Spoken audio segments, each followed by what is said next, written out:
অক্টোবরের শেষ থেকে আমরা এই নাটকটা দেখছি, ইলেকশন কমিশনের নাটক। বিজেপি সেই নাটকের রচয়িতা, চিত্রনাট্য লিখেছে বিজেপি, আর নাটকটাকে মানুষের সামনে পেশ করছে ইলেকশন কমিশন। কতবার ডেট চেঞ্জ হয়েছে বলুন তো? নিজেরাই কতবার ডেট বারবার চেঞ্জ করেছে, নির্দেশনামা চেঞ্জ করেছেন, হোয়াটসঅ্যাপে নির্দেশ দিয়ে গেছেন একের পর এক। সারা মানুষ বিভ্রান্ত, তাদের অফিসাররা বিভ্রান্ত। কি না একটা চিত্রনাট্য বিজেপি লিখছে আর সেটাকে পেশ করছে ইলেকশন কমিশন। করতে করতে করতে করতে মানুষের হেনস্থা, মানুষকে চূড়ান্তভাবে হয়রানি, থাকবে নাম কি থাকবে না, এরকম অবস্থা স্বাধীন ভারতবর্ষে কেউ দেখেনি। সম্ভাবনার কথা আগেই জানা যাচ্ছিল এবং গতকাল থেকেও যেটা আমরা বারবারই দেখিয়েছি, এবিপি আনন্দ দেখিয়েছে যে সম্ভবত 28 তারিখ চূড়ান্ত তালিকা প্রকাশিত হতে চলেছে এবং নির্বাচন কমিশন সূত্রেও এই মুহূর্তে সেই খবরই জানা যাচ্ছে যে চূড়ান্ত তালিকা প্রকাশের দিন আরো 14 দিন সেই সময়সীমা পিছিয়ে গেল, অর্থাৎ 28শে ফেব্রুয়ারি চূড়ান্ত ভোটার তালিকা প্রকাশিত হতে চলেছে। আরো একবার কথা বলবো, রুমা পাল সরাসরি রয়েছেন আমাদের সঙ্গে। রুমা, কিছুক্ষণ আগেও যেরকম তুমি আমাদের জানাচ্ছিলে যে 1 মার্চের পরেই ডেপুটি ইলেকশন কমিশনার তিনি রাজ্যে আসবেন, অর্থাৎ চূড়ান্ত ভোটার তালিকা প্রকাশ এবং তারপরেই নির্বাচনের নির্ঘণ্ট সংক্রান্ত যাবতীয় যে প্রস্তুতি সেটা শুরু করে দেবে নির্বাচন কমিশন।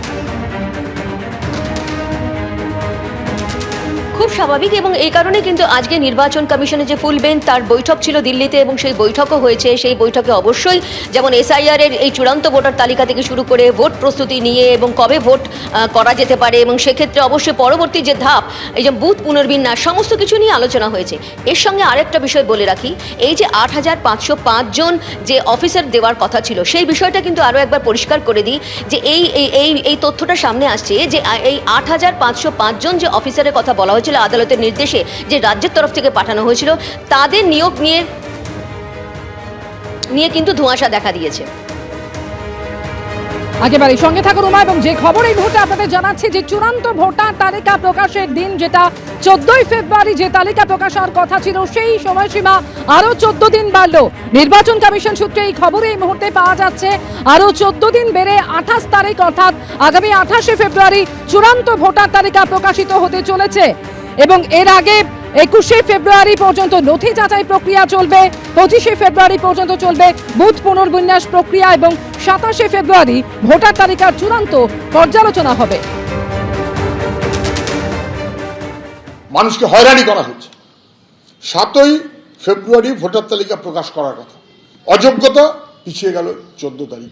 ফার্দার অযোগ্যতা আরো স্পষ্ট হয়ে গেল, চূড়ান্ত হেনস্থা হলো করে এখন পিছিয়ে গেল 28শে ফেব্রুয়ারি। কেন? রাজ্যের সরকার যথাযথভাবে অফিসার দেয়নি, যারা এগুলো কাটাতে পারত না দেওয়ার মধ্য দিয়ে রাজ্য সরকার হেনস্থায় সাহায্য করেছে এবং তারপর স্বাভাবিক কারণেই পিছোতে 28 তারিখ কোর্টের থাপ্পড় খেয়ে কোর্ট বুঝিয়ে দিয়েছে নির্বাচন কমিশন অযোগ্য অপদার্থ, কোর্ট বুঝিয়ে দিয়েছে রাজ্যের সরকার অযোগ্য অপদার্থ, শেষমেশ একটা বেরোবে, নির্ভুল হবে। তো সুপ্রিম কোর্টের নির্দেশ অনুযায়ী রাজ্যের দেওয়া 8505 জনের যে তালিকা সেই তালিকা যাচাই করবে নির্বাচন কমিশন। ইতিমধ্যেই আপনারা জানেন যে সুপ্রিম কোর্টের নির্দেশ ছিল এবং এই তালিকা অর্থাৎ 8505 জনের যে তালিকা তা যাচাই করে দেখবে নির্বাচন কমিশন। 8500 অফিসারের পরিচয় যাচাইয়ে বায়োডাটাও চেয়েছে কমিশন। গ্রুপ বি অফিসার বলে রাজ্যের তালিকায় লোয়ার ডিভিশন ক্লার্ক, এরা কি গ্রুপ বি গ্রেডের অফিসার তা জানতে চেয়েছে নির্বাচন কমিশন, এমনই সূত্র মারফত খবর। রাজ্যের তালিকায় অনেক আরো আছে, তারা কিভাবে মাইক্রো অবজারভার? 8500 তালিকায় প্রশ্ন, চিঠি দিয়ে বায়োডাটা চাইল কমিশন। রাজ্যের উত্তর না পাওয়া পর্যন্ত তালিকা থেকে কাউকে নিয়োগ নয় বলেও সূত্রের খবর।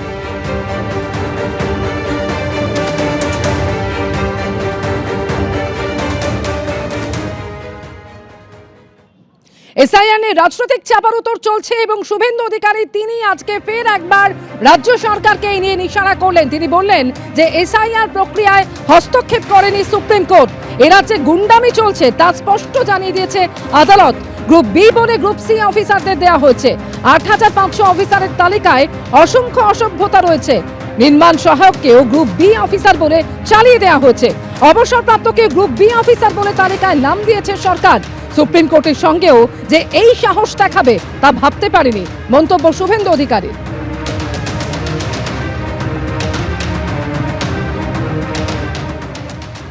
8,500 রাজ্য সরকারের পক্ষ থেকে গ্রুপ বি অফিসার দেওয়ার কথা 9 তারিখে বলা হয় নদিয়া জেলায়। এটা তো কোর্ট কন্টেম্প্ট, যে কেউ সুপ্রিম কোর্টে যেতে পারেন, কারণ এই যে গ্রুপ বি অফিসার বলে যাদের দেওয়া হয়েছে এরা অধিকাংশই গ্রুপ সি, এমনকি পঞ্চায়েত স্ট্যাটুটারি বডি যে পঞ্চায়েত সেখানকার কর্মচারী দেওয়া হয়েছে, এবং গ্রুপ এও দেওয়া হয়েছে নির্মাণ সহায়ক। অসংখ্য মিথ্যা এবং অসত্য এবং গাইডলাইন ভায়োলেশন করে তারা এই কাজটা করেছে। এই নদিয়া জেলার সিরিয়াল 556 থেকে 536 এখানে নির্মাণ সহায়ক, স্বায়ত্তশাসন বডি, স্ট্যাটুটারি বডি, জিপিতে কাজ করেন, এরকম অসংখ্য নাম এখানে দেওয়া আছে। রিটায়ার্ড ব্যক্তি serial number 434 Swapan Kumar Biswas retire করে গেছেন, তার নামও মুখ্যমন্ত্রীর বাহিনী তাবেদার বাহিনী পাঠিয়ে দিয়েছে। তৃণমূল কংগ্রেস তার নেত্রী, তার সরকার মানেই দুর্নীতি করবে, মিথ্যাচার করবে, অসত্য বলবে। এবিপি আনন্দ, এগিয়ে থাকে, এগিয়ে রাখে।